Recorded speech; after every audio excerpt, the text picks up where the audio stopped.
Hello friends, कैसे हैं आप सभी। मैं मनीष माल आप सभी का आपके अपने चैनल लर्न एंड शेयर में तहे दिल से स्वागत और अभिनंदन करता हूं। तो जो आज हम लोग लेकर के आए हैं वो है क्लास 9th का वीडियो। चैप्टर फर्स्ट हमारा हिस्ट्री का हाई स्टोरी का चैप्टर 1 फ्रांसीसी क्रांति चल रहा था, जिसका लेक्चर नंबर 3 आज हमारे बीच में है। ओके, और आज क्या क्या टॉपिक्स हमें डिस्कस करने हैं।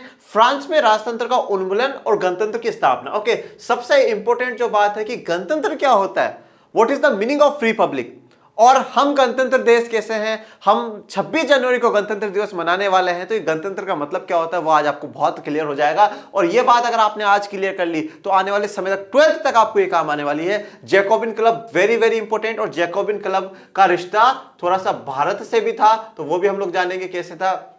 ओके, आतंकराज क्या था, रोबेस्पियर की सरकार क्या थी, और डायरेक्टरी शासित फ्रांस क्या था। ये डायरेक्टरी शासित फ्रांस ही था जिसने क्या है नेपोलियन को जन्म दिया। जन्म इन द सेंस ये नहीं कि उसको पैदा करा हो, बट हाँ जो उसका राइज हुआ, जो उसका उदय हुआ वो डायरेक्टरी शासन के समय पर ही हुआ है। तो आइए शुरुआत करते हैं आज के लेक्चर की, और सबसे पहले जानते हैं फ्रांस में राजतंत्र का उन्मूलन और गणतंत्र की स्थापना। क्या बोला गया है कि राजतंत्र का उन्मूलन मतलब अब क्या है, राजतंत्र हट गया, और राजतंत्र का हटने का मतलब जो राजा की व्यवस्था, जो राजा का सिस्टम है वो हट गया। पर गणतंत्र की स्थापना, सर आपने आज तक हमें लोकतंत्र बताया, आपने आज तक हमें राजतंत्र बताया, आपने तानाशाही सैन्य शासन सब कुछ बताया है, पर अब ये नया शब्द कौन सा, सर गणतंत्र क्या है, तो वो भी आज हमें जानना है। तो राजतंत्र का उन्मूलन होना और गणतंत्र की स्थापना होना ये फ्रांस में एक बहुत बड़ा कदम था। और ये क्या कदम था, और कोई भी चीज जो होती है ना, हर चीज के पीछे एक प्रक्रिया होती है, प्रोसेस होता है। विद इन अ डे, एक दिन के अंदर क्या है, कोई भी चीज हमें बदलाव में नजर नहीं आती है, कुछ धीरे धीरे समय के साथ चीजें बदलती है। तो आइए जानते हैं फ्रांस में राजतंत्र का उन्मूलन किस प्रकार से होता है। लुई 16 ने संविधान पर हस्ताक्षर कर दिए थे, प्रशा के राजा से उसकी गुप्त वार्ता चल रही थी। तो हम लोगों ने लास्ट के लेक्चर्स में देखा कि संविधान बन रहा है, संविधान पे लुई 16 ने हस्ताक्षर कर दिए, और लुई 16 का हस्ताक्षर करने का मतलब यह था कि वहां पे संवैधानिक राजतंत्र बन गया। राजा की जो शक्तियां है उसे हमने क्या है कंट्रोल में कर दिया भैया, और ये रहा लुई 16। ठीक है, ये रहा लुई 16। तो इसने संविधान पे हस्ताक्षर तो कर दिए, पर मन से नहीं करे भैया, ये खुश नहीं था इसको बिल्कुल भी खुशी नहीं है कि मेरे देश का संविधान बन रहा है, क्योंकि इसकी तो पावर्स कम हो गई ना, लिमिट लगा दी इसकी पावर्स पे, तो वो तो इसको बिल्कुल भी पसंद नहीं था।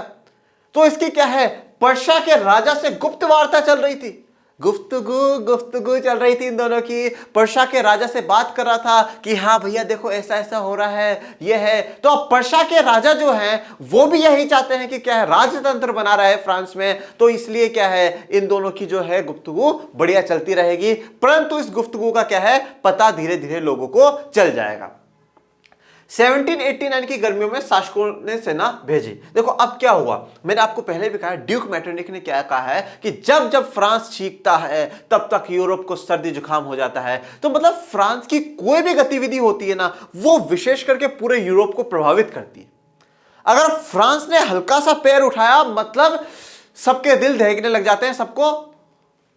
अरे आप क्यों देख गए बोर्ड भैया, रुक जाओ, ठीक है ना, सबके क्या है दिल दहक जाते हैं, बहुत टेंशन हो जाती है। तो जैसे ही क्या है पर्शिया के राजा के साथ उसकी गुफ्तगू चल रही थी, उसकी बातें चल रही थी, तो ये अंदाजा लगाया जा रहा था कि क्या होगी, अब भयंकर लड़ाई होगी पर्शिया के बीच में और फ्रांस के बीच में लड़ाई होगी। क्योंकि जो फ्रांस पर अभी राज है वो पूरी तरीके से राजा का नहीं है, जो उन लोगों का है जो संविधान को चाहते हैं, और पर्शिया चाहता है कि राजा बना रहे। तो इन दोनों के बीच में लड़ाई हो सकती है। तो इसलिए क्या है 1789 की गर्मियों में शासकों ने, जो अलग अलग शासक, उन्होंने सेना भेजना शुरू कर दी, फ्रांस को दबाने की कोशिश करी गई। परंतु क्या हुआ, परंतु हुआ यह कि अप्रैल 1792 नेशनल असेंबली, अप्रैल 1792 में नेशनल असेंबली ने पर्शिया एवं ऑस्ट्रिया के विरुद्ध युद्ध की घोषणा का प्रस्ताव पारित कर दिया। तो नेशनल असेंबली ये वही असेंबली है जिसने संविधान बनाया था।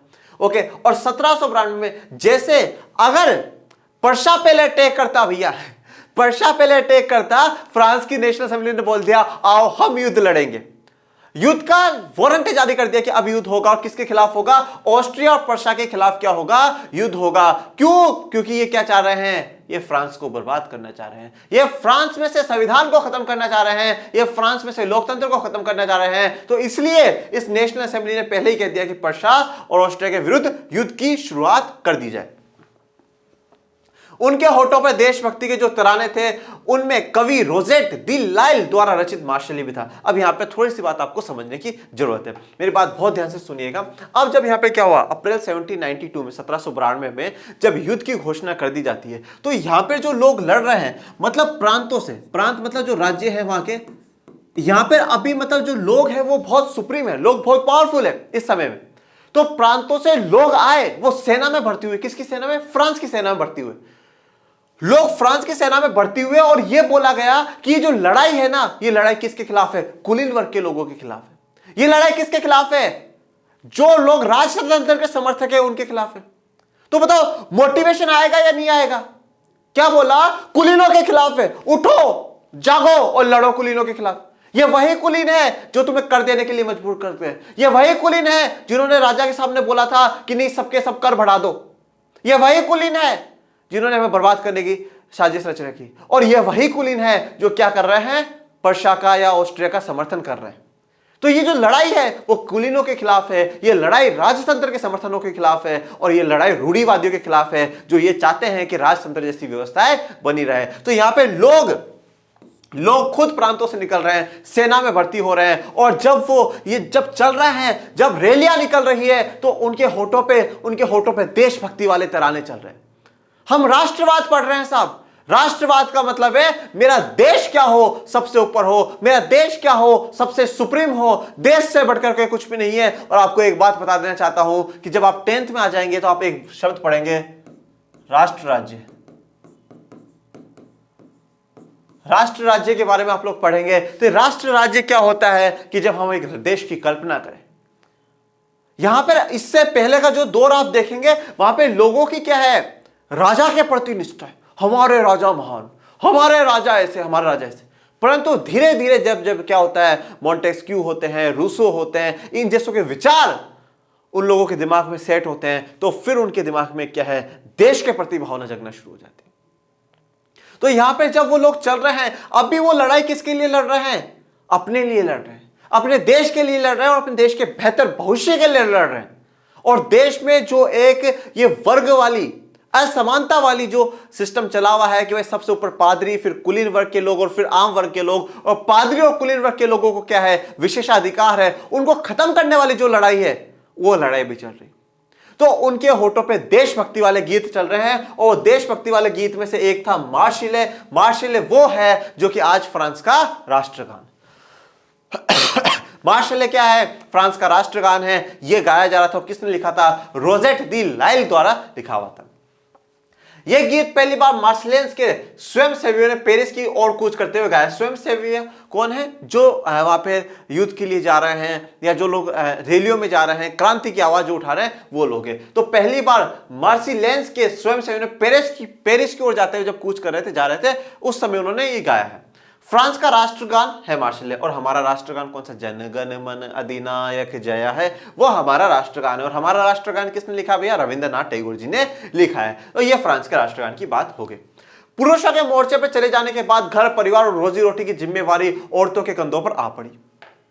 ये क्या लफड़ा हो गया? पुरुष तो चला गया भैया युद्ध लड़ने। भैया जब वो काम करने जाता था तो ये पता था सुबह 10 बजे जाएगा, शाम को 6-7 बजे घर पे आ जाएगा, आलू सब्जी भिंडी लौकी जो भी लानी है लेकर के आ जाएगा।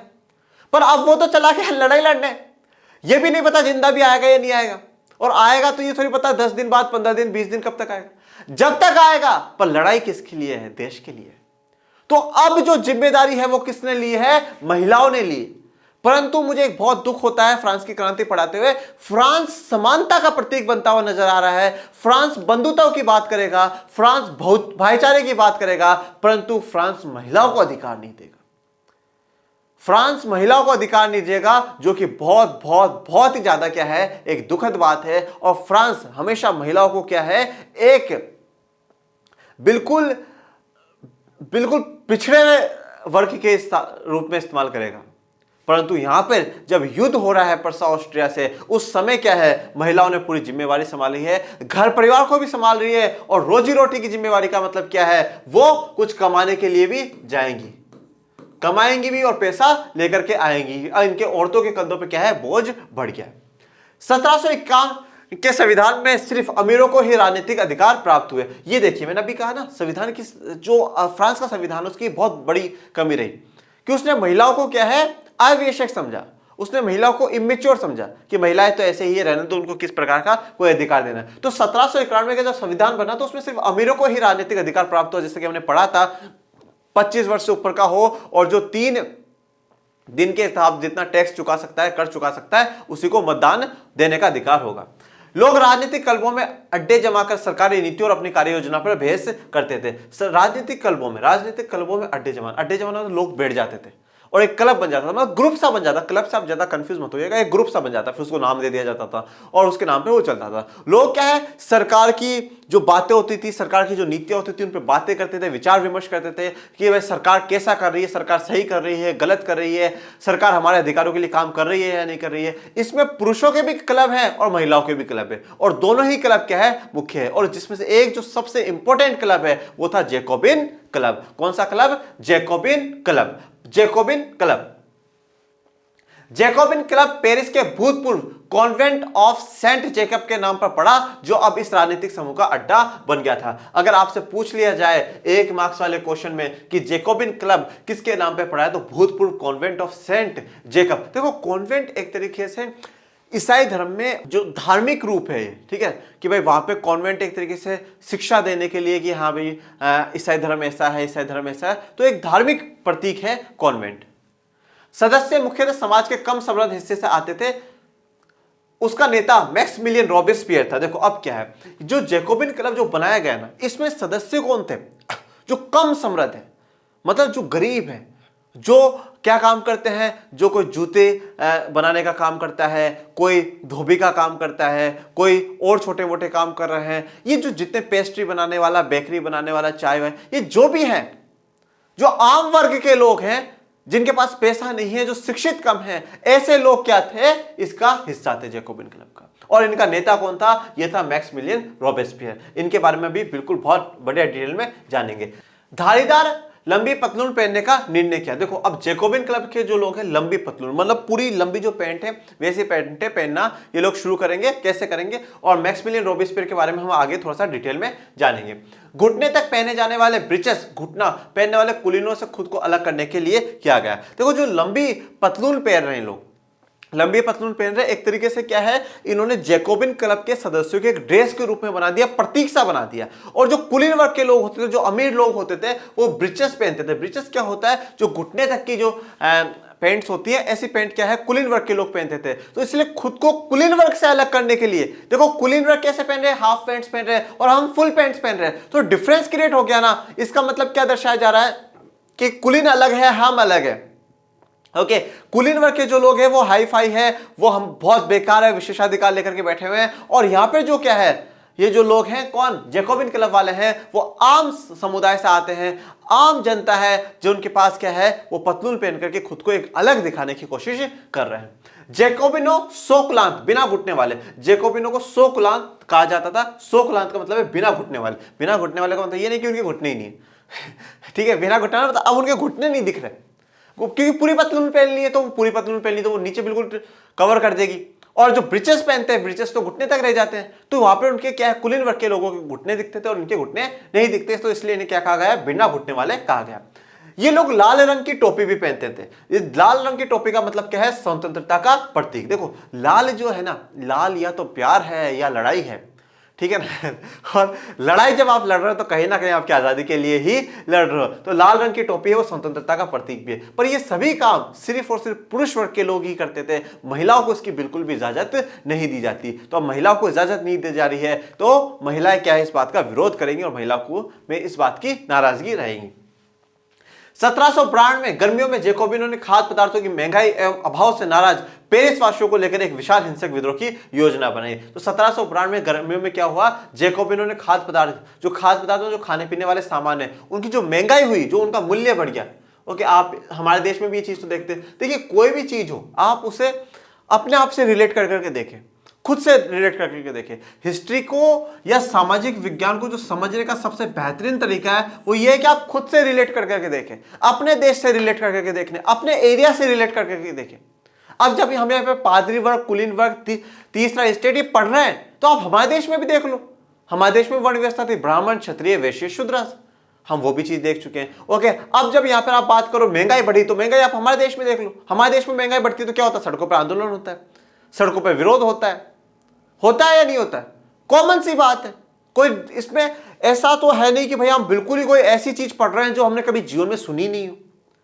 ठीक है, प्रतीक जो बन रहे हैं, अब राष्ट्रगान है, फ्रांस का राष्ट्रगान है, हमारे देश का भी तो राष्ट्रगान था, हमारे देश का भी राष्ट्रगान था, राष्ट्रगीत वंदे मातरम हम लोग गाते गाते जब चलते थे तो अंग्रेजी शासन थर थर थर थर कांपता था। हमने भी हमारे झंडे बनाए जैसा कि फ्रांस बनाया। तो ऐसा कुछ भी नहीं है जो अलग हो, कुछ भी ऐसा नहीं है जो कि अलग हो, बस यह बात है कि आप उसे समझते कैसे, आप उसे एक्सेप्ट कैसे करते हैं, किस प्रकार से उसे देखते हैं, यह इंपॉर्टेंट बात है। तो अब यहां पे महंगाई हुई है, तो 1792 गर्मियों में जैकोबिन उन खाद्य पदार्थ, खाने पीने वाले जो सामान है उनकी जो महंगाई बढ़ी और अभाव मतलब अवेलेबल नहीं थे, कमी थी उन चीजों की, जो खाने पीने वाले सामान है, कमी। देखो होता क्या है, इकोनॉमिक्स आप लोगों ने पढ़ी है, अर्थशास्त्र पढ़ी है, हमेशा एक बात ध्यान रखिएगा, डिमांड। ओके, डिमांड का मतलब क्या होता है, मांग। डिमांड का मतलब क्या है, मांग। भैया मैंने कोई चीज मांगी, ओके, डिमांड कौन करता है, मुझे एक बात बताओ, डिमांड करता कौन है? आप करते हो, मैं करता हूं, हम लोग कौन है, हम लोग हैं उपभोक्ता। कौन है, उपभोक्ता, कंज्यूमर्स जिसे हम लोग इंग्लिश में कहते हैं, हम लोग उपभोक्ता।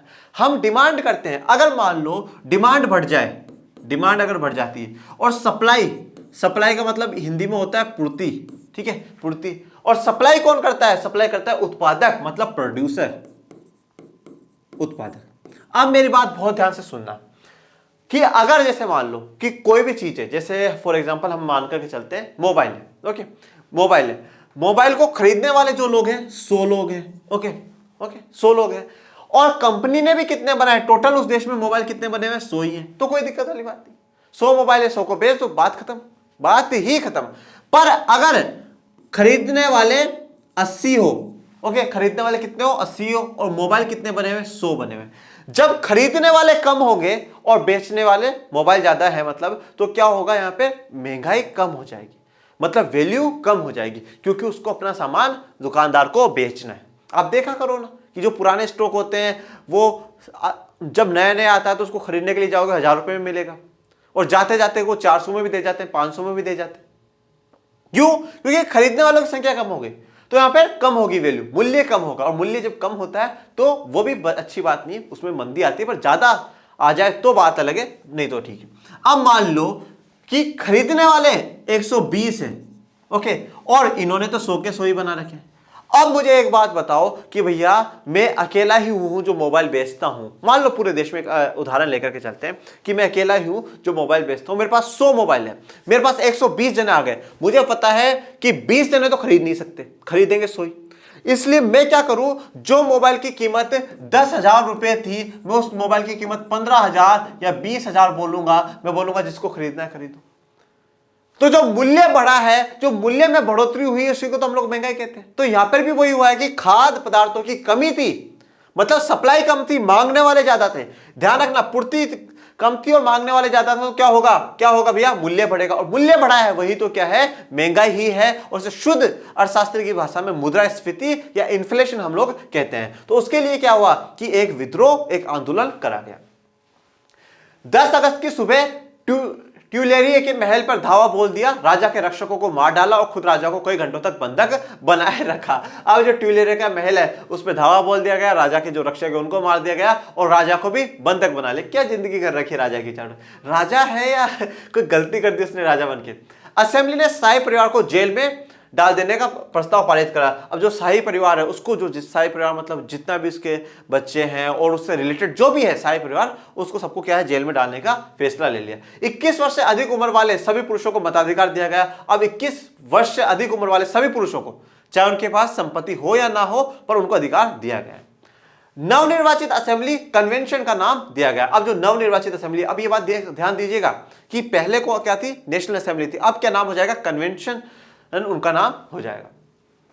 21 सितंबर 1792 में राजतंत्र का अंत कर दिया और गणतंत्र की घोषित कर दिया गया। देखो अब राजतंत्र कब खत्म हुआ, यह बहुत इंपॉर्टेंट बात है, आपसे पूछा जाए तो राजतंत्र कब खत्म हुआ है, 21 सितंबर 1792 को। 21 सितंबर 1792 को क्या होता है, राजतंत्र भारत से खत्म होता है और गणतंत्र की शुरुआत होती है कहां पे, फ्रांस में। और ये क्या है, ये फ्रांस का झंडा है, ये क्या है, फ्रांस का झंडा है। अब आइए गणतंत्र सरकार का मतलब जान लेते हैं, वेरी वेरी वेरी इंपॉर्टेंट। और मैं आपको एक इंटरेस्टिंग बात, ये बात बताऊं, अभी गणतंत्र दिवस आने वाला है 26 जनवरी को। ओके, हमारे देश की दुखद बात है ये, मैं सच कहता हूं कि लोगों को, और इवन उन लोगों को भी जो स्कूलों में या कहीं पे स्पीच देने जा रहे हैं, उन लोगों को भी एक्चुअल में ये बात नहीं पता कि गणतंत्र का मतलब क्या है। Why India known as a republic country. Okay, republic क्यों कहा जाता है, गणतंत्र क्यों कहा जाता है, नहीं पता। बस एक रट्टा मार करके आएंगे कि हाँ भाई इस साल ये वाला गणतंत्र दिवस है, ऐसा ऐसा हुआ था, हमें ऐसी आजादी मिली, वेरी गुड। बस आप उनकी जो स्पीच है स्वतंत्रता दिवस पे बुला लीजिए और गणतंत्र दिवस पे बुला लीजिए, वो एक ही स्पीच देकर के चले जाएंगे और हम लोग कभी जानने की कोशिश नहीं करते कि गणतंत्र है क्या। जैसे कि हम 26 जनवरी को गणतंत्र दिवस जो मनाते हैं, इसका मतलब यह है कि एक तो हमने हमारा संविधान जो है वो लागू हुआ। संविधान लागू होना ही क्या गणतंत्र दिवस है क्या, नहीं। गणतंत्र का मतलब क्या है, रिपब्लिक का मतलब क्या है, आइए जाने।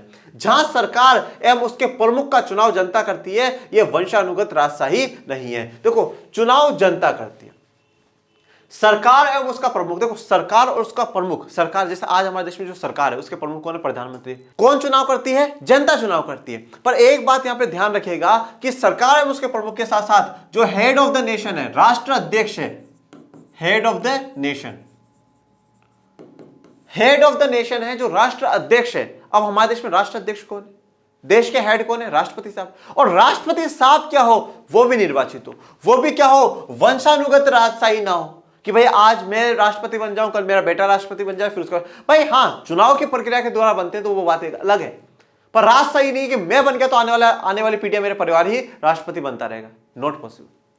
तो राष्ट्र अध्यक्ष क्या हो, जनता द्वारा निर्वाचित हो।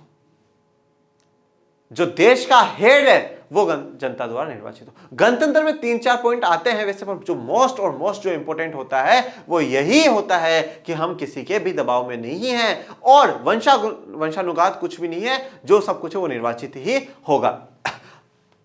तो सर फिर हम लोग 26 जनवरी को ये गणतंत्र दिवस क्यों बोलते हैं, क्योंकि आपको पता होना चाहिए 26 जनवरी 1950 को भारत के प्रथम राष्ट्रपति आदरणीय परम पूज्य डॉक्टर राजेंद्र प्रसाद जी ने, और जिन्हें हम राजेंद्र बाबू भी कहते हैं, उन्होंने क्या लिया था, शपथ ली थी। और वो निर्वाचित थे, वो चुने हुए थे, ठीक है ना। हाँ, उनको चुना सभा ने था, पर वो सभा भी अप्रत्यक्ष रूप से निर्वाचित थी। ओके, उनको चुना और फिर 1952 में फिर चुनाव कराए गए फिर से उनके, क्योंकि 1952 में भारत के प्रथम, आजाद भारत के प्रथम चुनाव होते हैं और चुनाव कराया गया 1952 से 1957 और 1957 से 1962 तक डॉक्टर राजेंद्र बाबू ही क्या रहते हैं, हमारे देश के राष्ट्रपति रहते हैं। तो 1950 से लेकर के 1962 तक 12 साल तक अगर किसी ने कार्यकाल संभाला है तो वो डॉक्टर राजेंद्र बाबू ने संभाला है। तो 26 जनवरी को उस दिन हमारा देश क्या हो गया, गणतंत्र हो गया। इसमें 2-3 बातें आती हैं। एक तो राष्ट्र अध्यक्ष क्या था, निर्वाचित था। एक हम पे से पूर्ण रूप से पूरी तरीके से क्या हो चुका था कि अंग्रेजों का शासन खत्म हो चुका था, अब हम अंग्रेजों के अंडर में नहीं थे। 26 जनवरी 1950 से वही बात देश में होगी जो देश का संविधान बोलेगा, जो देश की कानून व्यवस्था बोलेगी, जो देश की जनता चाहे। इसलिए हम गणतंत्र कहलाते हैं। आप कभी भारत के राष्ट्रपति का लेटर हेड देखिएगा जिसपे वो अपने जो भी ऑफिशियल नोटिस जारी करता है उस पर लिखा होता है Republic of India, Republic of India, या लिखा होगा भारत गणराज्य। क्यों? क्योंकि हम लोग गणराज्य में आते हैं। लुई 16 को न्यायालय द्वारा देशद्रोह के आरोप में मौत की सजा सुना दी गई। और लुई 16 को क्या करा गया? न्यायालय द्वारा, मतलब कोर्ट के द्वारा देशद्रोह। देशद्रोह का मतलब यह है कि आप देश के खिलाफ बगावत करते हैं, देश के अगेंस्ट में जाकर कुछ काम करते हैं तो उसे देशद्रोह कहा जाता है। और लुई 16 को क्या मौत की सजा सुना दी गई। देखो कितना मतलब यह है।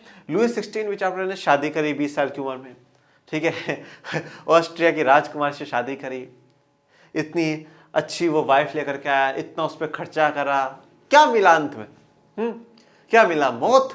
और वो भी ऐसी मौत। इतना खर्चा करवाया, इतना खर्चा करवा दिया इसने कि कर इतने बढ़ाने पड़ेगी, वो बेचारा दुखी हो गया और फाइनली उसको मौत की सजा ही मिल गई। अब देखो अगर उसने सहा है, लुई 16 ने सहा है, तो भैया आप कैसे बच सकती हो दीदी? आपको भी मौत पर तो जाना ही, मरना तो सबको ही, पर ऐसी मौत तो ना मिले। 21 जनवरी 1793 को प्लेस डी लो कॉनकॉर्ड में उसे सार्वजनिक रूप से फांसी दे दी गई। किसको? लुई 16 को फांसी दे दी गई। ये डेट्स याद रखिएगा। 21 सितंबर 1792 में गणतंत्र घोषित होता है और 21 जनवरी, देखो डेट्स मिली हुई जुली हुई है, 21 चल रहा है, सितंबर जनवरी 92 93, तो इतने में क्या है, उसको प्लेस डी लो कोड में से सार्वजनिक रूप से फांसी दे दी जाती है। जल्द ही रानी मेरी एंतोइनेट को भी मार दिया जाता है। किसको मार दिया जाता है? मेरी एंतोइनेट। ठीक है दीदी, bye bye, thank you so much, आपका कार्यकाल यही खत्म। तो अब दीदी भी मर जाएंगी, और दीदी मर गई, भैया मर गए, दोनों का खेल खत्म। अब हमारे पास एक नया हीरो हमें देखने को मिलेगा जिसका नाम है मैक्सिमिलियन रॉबेस्पियर। जो रॉबेस्पियर है ना भैया, इंसान बहुत अच्छा था, ठीक है ना, पर सिर्फ और सिर्फ एक जो उसने गलती करी वो ये करी कि वो भी निरंकुश होता गया। वो भी निरंकुश होता गया तो उसकी भी वही स्थिति हुई जो लुई 16 की हुई, जो हमारी रानी साहिबा की हुई। तो अब पहले जानते हैं मैक्सिमिलियन रॉबेस्पियर के बारे में। वो था क्या, उसका क्या रोल रहा और किस प्रकार से उसने लोगों के दिलों पर राज करने की शुरुआत करी, वो जानिए। देखिए, जो ये था वकील था, ये पेशे से क्या था? वकील था। कौन? मैक्सिमिलियन रॉबेस्पियर वकील था। इनके पिताजी भी वकील थे। यह वकालत बहुत अच्छी करता था, पढ़ा लिखा आदमी था। और इसके मन में क्या है, जो आम वर्ग है, जो तीसरा वर्ग है, 3 वर्ग थे ना भैया, हमने पढ़े हैं 3 वर्ग है, कौन कौन से? पादरी वर्ग, कुलीन वर्ग और आम वर्ग। आम वर्ग के प्रति इसके मन में गजब की सहानुभूति थी। ये चाहता था कि जो विशेषाधिकार पादरी वर्ग को, कुलीन वर्ग को मिले हैं, वो विशेषाधिकार खत्म हो। इसने तन मन धन ये जीवन जो समर्पित करा, वो किसको करा? आम वर्ग को करा। बोला मैं तुम्हारे लिए लड़ूंगा, मैं तुम्हारे लिए आवाज उठाऊंगा। और इसने सच में काम वो करा भी कि जिससे कि आम वर्ग के लोगों का ये दिल जीत सके, और इसने आम वर्ग के लोगों का दिल भी जीता। ये बहुत अच्छा वकील था, बहुत अच्छा स्टूडेंट था, बहुत गजब का नेता था। पर इन सबसे बढ़िया अगर ये था तो वो था वक्ता था।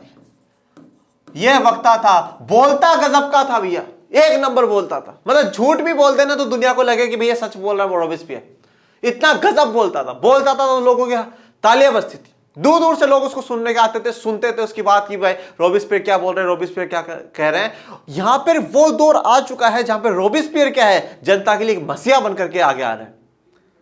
रॉबेस्पियर आम वर्ग का क्या कर रहे हैं? प्रतिनिधित्व कर रहे हैं। जैसा कि अभी हम लोगों ने देखा, जैकोबिन क्लब की स्थापना हुई, रॉबेस्पियर कर रहे हैं, नेता बन रहे हैं जैकोबिन क्लब के। तो वही जनता बना रही है, तो कुछ ना कुछ तो रॉबेस्पियर में क्वालिटीज होगी।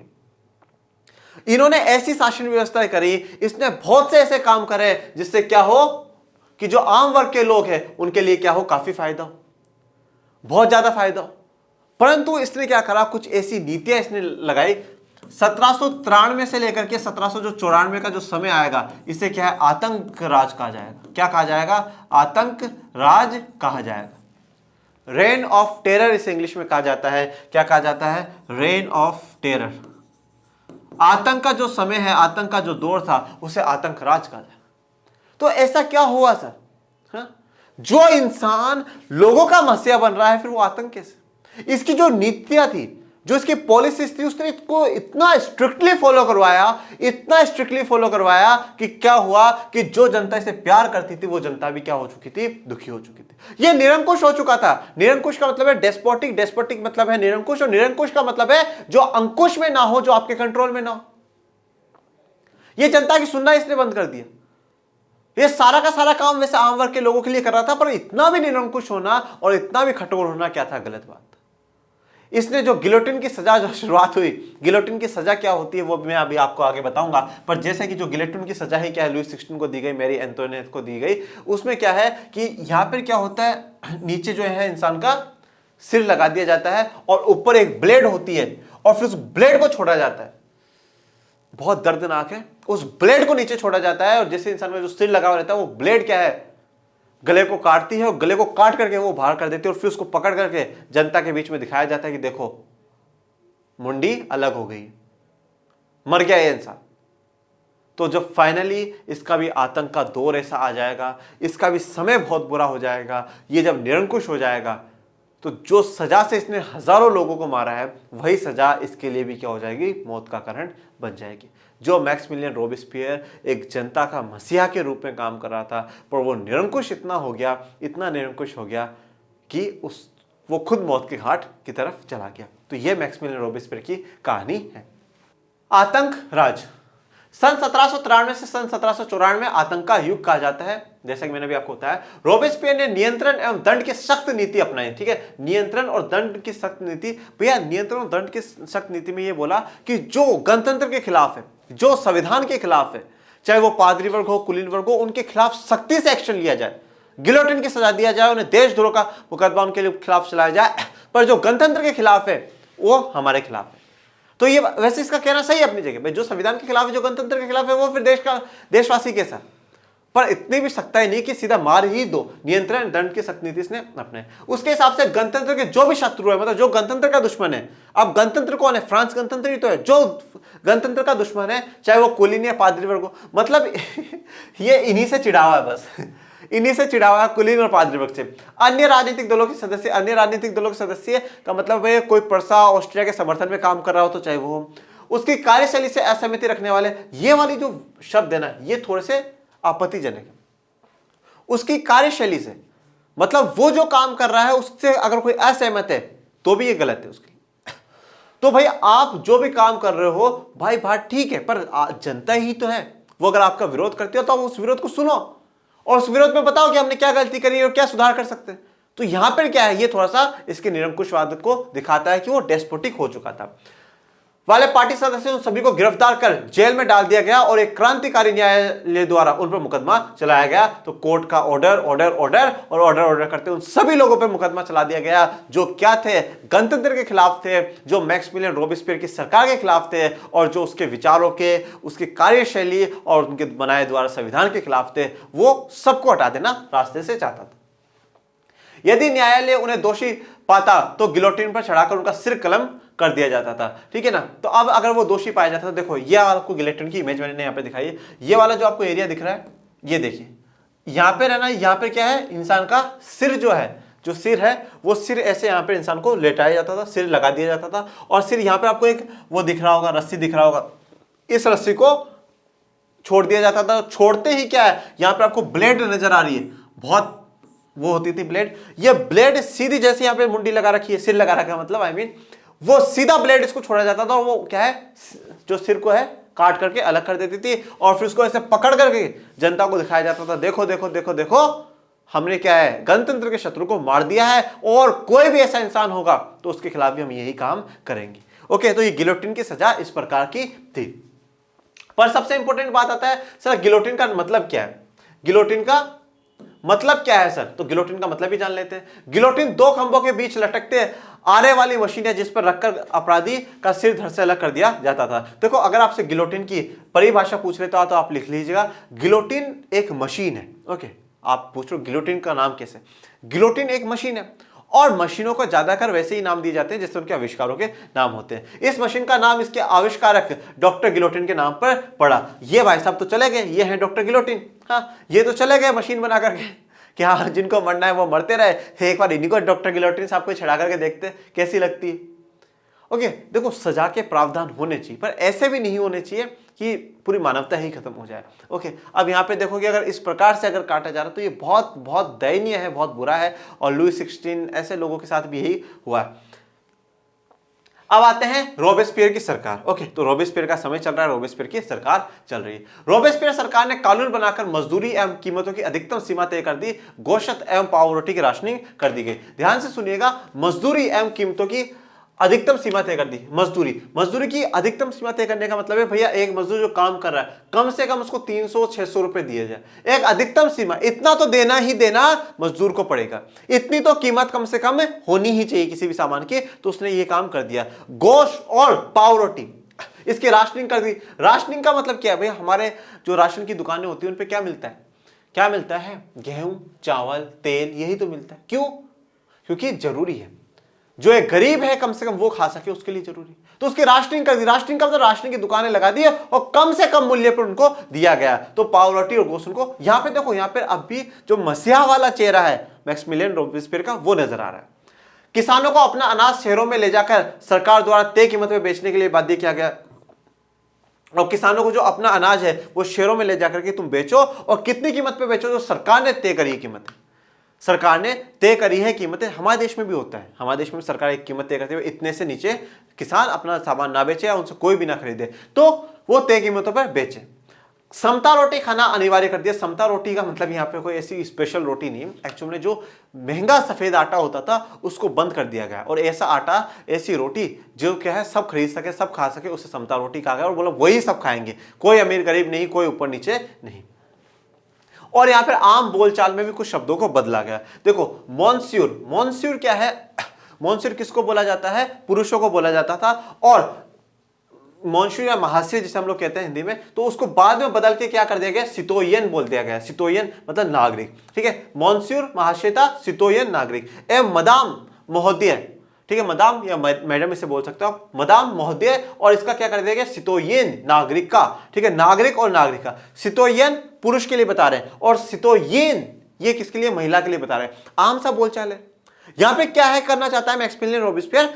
फ्रांस की यूनिटी दिखाना चाहता है, एक करना चाहता है फ्रांस के लोगों को, बोलचाल में, खाने पीने में, रहने में, राशनिंग में, सब कुछ में वो क्या करना चाहता है? एक यूनिटी बना करके दिखाना चाहता है।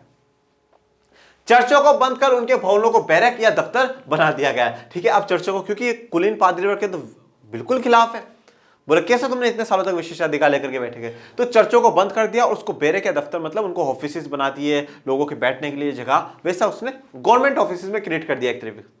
रॉबेस्पियर ने अपनी नीतियों को इतनी सख्ती से लागू किया, समर्थक भी त्राही त्राही करने लगे। तो रॉबेस्पियर ने अपनी नीतियों को इतना स्ट्रिक्टली, इतनी कठोरता से लागू करा कि जो समर्थक भी थे ना, वो भी त्राही त्राही मचाने लगे, वो भी परेशान हो गए, वो भी दुखी हो गए। ये चीज जो यहां पर स्ट्रिक्टली अप्लाइड करना जो है, ये क्या है? इसकी निरंकुशता को दिखाता है। ये सुनने को ही तैयार नहीं था कि हाँ भाई ये इसकी ये भी बात है, इसकी जो खिलाफ है मार दो, गिलोटिन पे चढ़ा दो, जो कि गलत था।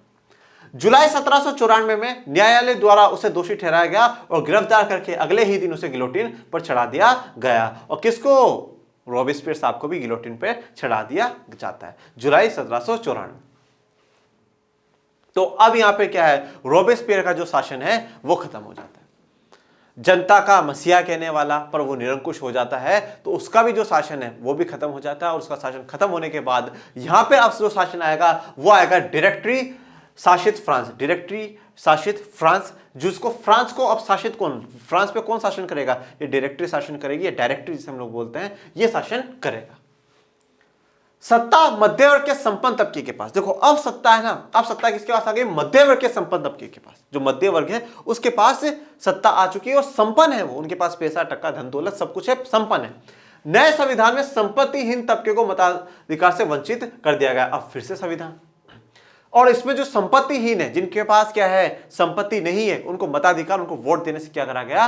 मना कर दिया गया कि आप वोट नहीं दे सकते, आपको वोट देने की कोई भी जरूरत नहीं है। इस संविधान में 2 चुनी गई विधान परिषदों का प्रावधान था। 2 विधान परिषदों को चुना गया। देखो विधानसभा, विधान परिषद जैसे हमारे राज्यों में चुनी जाती है, उनसे सरकार बनती है, वैसे इन्होंने विधान परिषद चुनी, 2 विधान परिषद चुनी। उन 2 विधान परिषदों को बोला जनता चुन ले, और उन 2 विधान परिषदों में से 5 लोग चुनेंगे जो क्या होंगे? डायरेक्टरी होंगे, या डायरेक्टरी जिसे इंग्लिश में कहा जाता है, वो होंगे, और वो देश को चलाएंगे। इन परिषदों ने 5 सदस्यों वाली एक कार्यपालिका डायरेक्टरी को नियुक्त किया।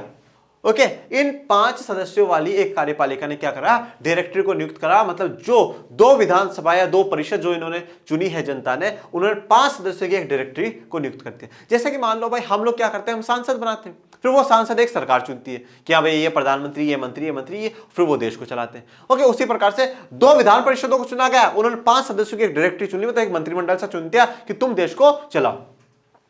डायरेक्टरों का झगड़ा अक्सर विधान परिषद से होता था, तब परिषद उन्हें बर्खास्त करने की चेष्टा करती थी। अब क्या है? जो डायरेक्टरी है, जब वो सुप्रीम हो जाती थी, तो उनका क्या है? झगड़ा विधान परिषद से होता था, और विधान परिषद ये चाहती थी कि उन्हें क्या कर दे? उन्हें हटा दे, उनको बर्खास्त कर दे। ये काम विधान परिषदें करना चाहती थी। डायरेक्टरी की राजनीतिक अस्थिरता ने सैनिक तानाशाह नेपोलियन बोनापार्टे के उदय का मार्ग प्रशस्त कर दिया। अब क्या है? जब डायरेक्टरी की राजनीतिक अस्थिरता हो जाएगी तो किसका जन्म होगा? नेपोलियन बोनापार्ट का होगा। सरकार के स्वरूप में इन सभी परिवर्तनों के दौरान स्वतंत्रता, विधि सम्मत समानता और बंधुत्व प्रेरक आदर्श बने रहे। वेरी वेरी इंपॉर्टेंट, यहां पे 2 बातें आपको ध्यान रखनी है। लुईस 16 के बाद जाने के बाद जैकोबिन क्लब का आना, जैकोबिन क्लब के द्वारा मैक्सिमिलियन रॉबेस्पियर का आना, मैक्सिमिलियन रॉबेस्पियर के बाद डायरेक्टरी शासन का आना, और डायरेक्टरी शासन के बाद नेपोलियन बोनापार्ट आएगा। नेपोलियन बोनापार्ट कैसे आएगा ये हम लोग नेक्स्ट लेक्चर में जानेंगे, कि वो किस प्रकार से आता है, और उसकी जो 1804 की जो नागरिक संहिता होती है वो बहुत इंपॉर्टेंट होती है। नेपोलियन बोनापार्टे भी क्या है, राजतंत्र का समर्थक है। प्रजातंत्र को वो भी हटाना चाहता था, उसने प्रजातंत्र को हटाया। उसने महिलाओं से अधिकार छीन लिए, महिलाओं को आवश्यक घोषित कर दिया, परंतु उसने सुधार जो करे वो कुछ काबिल तारीफ सुधार थे। एक बहुत बड़ा महत्वाकांक्षी एम्बिशियस पर्सन जिसे हम लोग कहते हैं वो नेपोलियन था। उसने जीवन में हार नहीं मानी। ऐसी चीजें नेपोलियन से हमें सीखने को मिलेगी। पर जो डायरेक्टरी में क्या होता था कि जो झगड़ा होता था, इनके बीच में मतभेद चलती रहती थी, विधान परिषदों के बीच में, डायरेक्टरी के बीच में, और इन पांचों डायरेक्टरी के लोगों के बीच में, उसका फायदा नेपोलियन बोनापार्ट सामने उठाया और क्या करा, अपना शासन शुरू कर दिया। और फिर 1804 से लेकर करके 1815 तक किसका शासन रहेगा, नेपोलियन बोनापार्ट का शासन रहेगा। और फिर 1815 में क्या होगी, वियना संधि होगी, और वियना संधि के बाद फिर से एक नया ही खेल हमें वहां पे देखने को मिलेगा। ओके, ये सब कुछ आपको अभी नहीं पढ़ना है, वियना संधि 10th क्लास में आएंगी, तो ये आपको 10th क्लास में पढ़नी है। पर जो 3 यहाँ पे इंपॉर्टेंट पॉइंट है आपको ध्यान रखने, स्वतंत्रता, फ्रीडम की बात हो रही है बार बार में। भैया कोई भी अगर जनता को दबाने की बात करेगा तो वो बर्दाश्त नहीं है, फ्रीडम जरूरी है। विधि समझ समानता होनी चाहिए, इक्वलिटी होनी चाहिए, और बंधुत्व और भाईचारा ये आदर्श बनेंगे। ये सिर्फ और सिर्फ यूरोप को प्रभावित नहीं करते हैं, बल्कि पूरे विश्व को प्रभावित करते हैं, और यहां तक कि भारत को भी प्रभावित करते हैं। बंधुत्व और भाईचारा और समानता की बात हमारे संविधान ने भी करी, तो वो शब्द कहीं ना कहीं फ्रांस की क्रांति से जुड़े हुए हैं। और नेपोलियन बोनापार्टे के बारे में हम अगले नेक्स्ट लेक्चर में जानेंगे। तब तक के लिए मुझे इजाजत दीजिए, और अपने चैनल को ज्यादा से ज्यादा लाइक करें, शेयर करें, सब्सक्राइब करें। किसी भी प्रकार की कोई भी समस्या हो, कंटेंट से जुड़ी हो, तो आप कमेंट बॉक्स में जरूर पूछेगा। और मिलते हैं नेक्स्ट लेक्चर में, तब तक के लिए जय हिंद, जय भारत।